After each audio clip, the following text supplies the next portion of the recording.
سیرت النبی صلی اللہ علیہ وآلہ وسلم۔ عنوان: فجار کی جنگ۔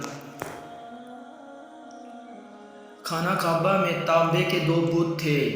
ان کے نام اصاف اور نائلہ تھے۔ طواف کرتے وقت مشرق برکت حاصل کرنے کے لیے ان کو چھوا کرتے تھے۔ حضرت زید بن حارثہ رضی اللہ تعالیٰ عنہ فرماتے ہیں، ایک مرتبہ آپ صلی اللہ علیہ وآلہ وسلم بیت اللہ کا طواف کر رہے تھے، میں بھی آپ کے ساتھ تھا۔ جب میں طواف کے دوران ان بتوں کے پاس سے گزرا تو میں نے بھی ان کو چھوا۔ نبی کریم صلی اللہ علیہ وآلہ وسلم نے فوراً فرمایا، ان کو ہاتھ مت لگاؤ۔ اس کے بعد ہم طواف کرتے رہے۔ میں نے سوچا ایک بار پھر بتوں کو چھونے کی کوشش کروں گا تاکہ پتہ تو چلے ان کو چھونے سے کیا ہوتا ہے اور آپ صلی اللہ علیہ وآلہ وسلم نے کس لیے مجھے روکا ہے۔ چنانچہ میں نے ان کو پھر چھو لیا۔ تب آپ صلی اللہ علیہ وآلہ وسلم نے سخت لہجے میں فرمایا، کیا میں نے تمہیں ان کو چھونے سے منع کیا تھا؟ اور میں قسم کھا کر کہتا ہوں، نبی پاک صلی اللہ علیہ وآلہ وسلم کبھی بھی کسی بت نہیں چھوا یہاں تک کہ اللہ تعالیٰ نے آپ کو نبوت عطا فرما دی اور آپ صلی اللہ علیہ وآلہ وسلم پر وحی نازل ہونے لگی۔ اس طرح اللہ تعالیٰ حرام چیزوں سے بھی آپ کی حفاظت فرماتے تھے۔ مشرکین بتوں کے نام پر جانور قربان کرتے تھے، پھر یہ گوشت تقسیم کیا جاتا تھا یا پکا کر کھلایا دیا جاتا تھا، لیکن آپ صلی اللہ علیہ وآلہ وسلم نے کبھی بھی ایسا گوشت نہ کھایا۔ خود آپ صلی اللہ علیہ وسلم نے ایک بار ارشاد فرمایا، میں نے کبھی کوئی ایسی چیز نہیں چکھی جو بتوں کے نام پر ذبح کی گئی ہو، یہاں تک کہ اللہ تعالیٰ نے مجھے نبوت عطا کر دی۔ اس طرح آپ صلی اللہ علیہ وآلہ وسلم سے پوچھا گیا، کیا آپ نے بچپن میں کبھی بت پرستی کی؟ آپ صلی اللہ علیہ وآلہ وسلم نے ارشاد فرمایا، نہیں۔ آپ صلی اللہ علیہ وآلہ وسلم سے پھر پوچھا گیا، کیا آپ نے کبھی شراب پی؟ جواب میں ارشاد فرمایا، نہیں، حالانکہ اس وقت مجھے معلوم نہیں تھا کہ کتاب اللہ کیا ہے اور ایمان کی تفصیل کیا ہے۔ آپ صلی اللہ علیہ وآلہ وسلم کے علاوہ بھی اس زمانے میں کچھ لوگ تھے جو جانوروں کے نام ذبح کیا کرتے تھے، گوشت نہیں کھاتے تھے اور شراب کو ہاتھ نہیں لگاتے تھے۔ بچپن میں آپ صلی اللہ علیہ وآلہ وسلم نے بکریاں بھی چرائیں۔ آپ صلی اللہ علیہ وآلہ وسلم مکہ کے لوگوں کی بکریاں چرایا کرتے تھے۔ معاوضے کے طور پر آپ کو ایک سکہ دیا جاتا تھا۔ آپ صلی اللہ علیہ وآلہ وسلم فرماتے ہیں، اللہ تعالیٰ نے جتنے بھی نبی بھیجے ان سب نے بکریاں چرانے کا کام کیا۔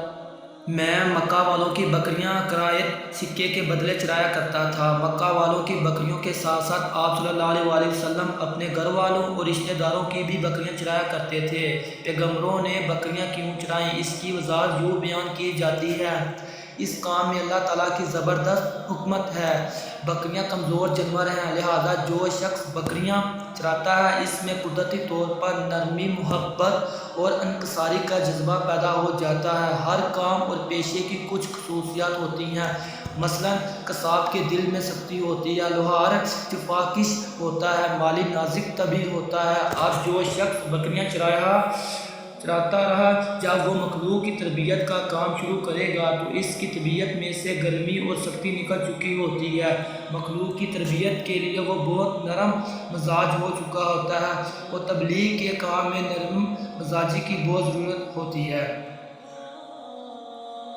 عربوں میں ایک شخص بدر بن معاشر غفاری تھا۔ یہ عکاظ کے میلے میں بیٹھا کرتا تھا، لوگوں کے سامنے اپنی بہادری کے قصے سنایا کرتا تھا، اپنی برائیاں بیان کرتا تھا۔ ایک دن اس نے پیر پھیلا کر اور گردن اکھاڑ کر کہا، میں عرب میں سے سب سے زیادہ عزت دار ہوں۔ اگر کوئی خیال کرتا ہے کہ وہ زیادہ عزت والا ہے تو تلوار کے زور پر یہ بات ثابت کر کے دکھائے۔